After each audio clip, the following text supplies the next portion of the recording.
সংক্ষিপ্ত, যেটাকে আমরা স্প্রেডশিট বলি, ওর উপরে আমরা কোনো আলোচনাই করিনি। সেটা একটা আমাদের মধ্যে ধোঁয়াশার সৃষ্টি করেছিল, বিভিন্ন রকমের বিভ্রান্তি সৃষ্টি হয়েছে।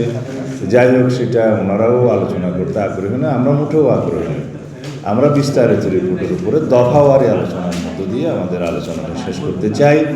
আজকে বিচার বিভাগ দিয়ে আমরা সংবিধানের অংশটি যেটা বিচার বিভাগে আছে, এটা আর্টিকেল 94 থেকে 117 পর্যন্ত মোট 20টা আর্টিকেল আছে বিচার বিভাগ সংক্রান্ত। সেটা আমরা খুব সংক্ষিপ্ত সময়ে সমাপ্ত করতে পারবো।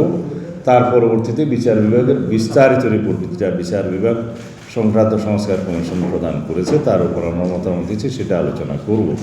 তা আমরা আশা করি ইতিমধ্যে সুপ্রিম কোর্ট কর্তৃক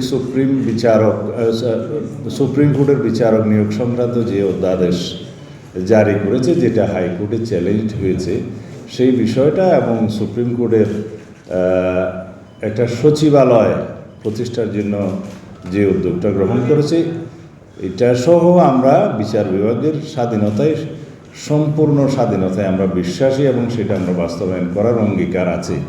তবে আমি বিচার বিভাগকে, সুপ্রিম কোর্টের সংশ্লিষ্ট সকল উদ্যোগকে যাতে আইনানুগ এবং সাংবিধানিক প্রক্রিয়ায় যায় সেটার আহ্বান জানাই, যাতে আমরা কোনোভাবেই বিচার বিভাগ কর্তৃক সংবিধানের কোনো কার্যক্রম আইনানুগ এবং অসাংবিধানিক না হয় সেদিকে যেন দৃষ্টি রাখি।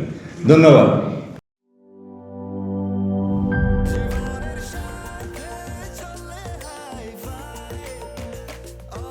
স্বাস্থ্যকর অল টাইম, সব সময় অল টাইম হেলদি লাইফ।